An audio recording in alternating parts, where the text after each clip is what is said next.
Make the point that others are making. Why are we being encouraged to wear face coverings walking around a supermarket, but not when you're sitting in a restaurant? Of course, the answer is when you're in a restaurant, you are in this controlled space and you order from the table and you stay there. Similarly with pubs these days, you don't go up to the bar, you don't move around, you stay where you are, it comes to you. Whereas in a supermarket, you are moving around, touching things and other people bumping into you, possibly, all of that. Yeah. This is the difference, as you say rightly. You know, in a pub and a restaurant these days, it's not standing at the bar. You have to go sit at your table. You've probably booked your table in advance, and the waiters and waitresses are the ones who are actually the most at risk, because they're the ones that are going around all of the tables. Supermarkets, honest to goodness, you would think that we were back to completely normal. On the ground, you'll see arrows in the way that you're supposed to walk, and there's always going to be somebody walking the wrong way. There's folk running about. I see people, when they see me coming with a mask, to be honest, William, they step away from me. It's like you've got the plague. But you know, it's as if we're back to normal again. People are too relaxed with this, but unfortunately, I've said it before, the virus isn't relaxed. It's going happy days, more people for me to infect. So until such times as people get it and stay away from each other, then we'll have to do something more stringent. And if it's mandatory wearing a face mask for a period of time, I hate to hear the word mandatory being used, but if it's going to save people, then so be it for a while. It would be lovely if we could say to the public, do you know what? At the start, I wouldn't have, because of the lip reading thing, and now I look at it and just go, so what, Kelly? I know you can't communicate. There's different technology things coming forward now.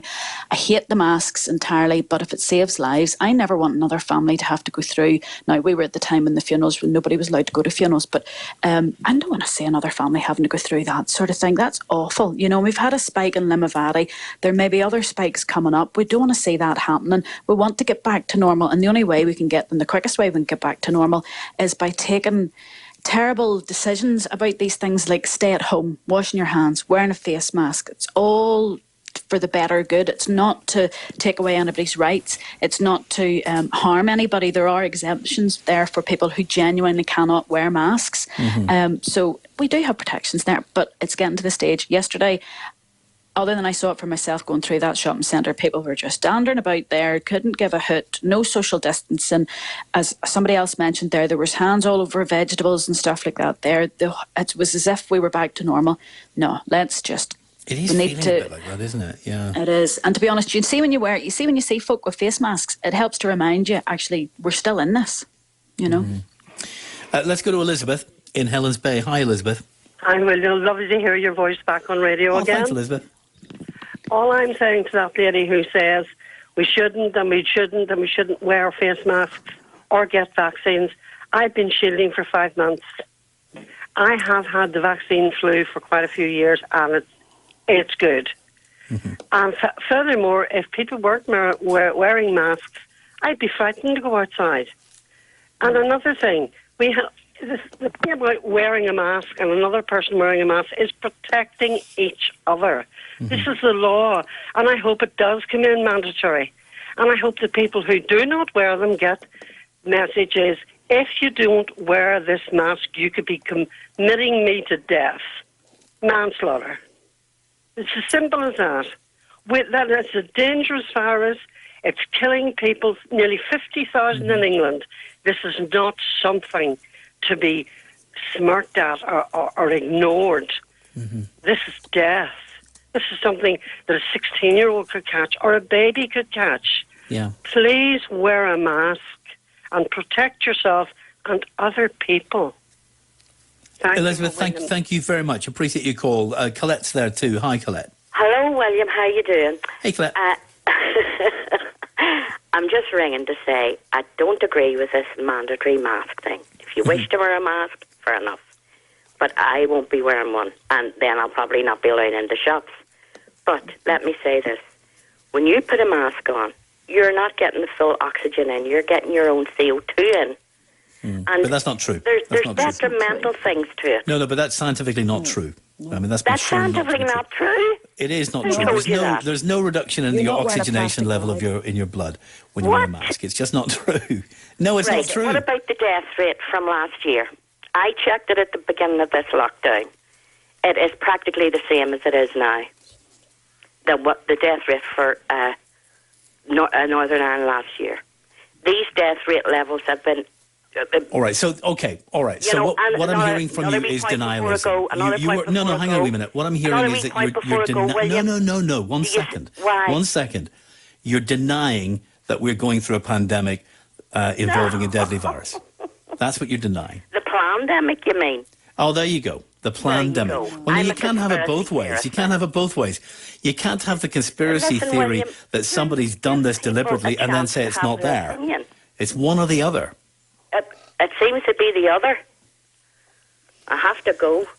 Colette, thank you very much. That's scientifically disproven, by the way. Jennifer's in Where are you, Jennifer? Donegal. Hi. In Donegal. Hi, Jennifer.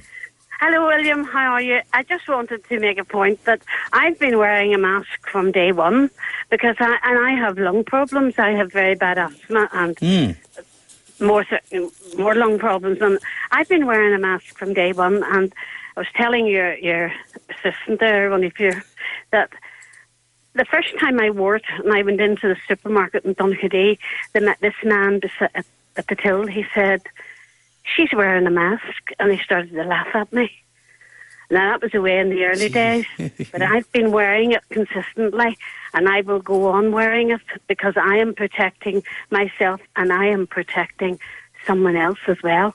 I agree with Elizabeth as well from Helens Bay and Kelly, but the lady, the English lady, she's talking rubbish. Sorry, I'm sorry to say that, but she is.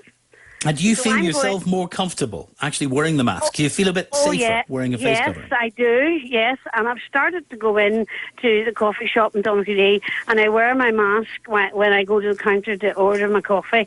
And then they'll bring it down and I'll sit in the wee booth and then I'll take my mask off. And then there's a good distance between myself and the next people, at the table or wherever.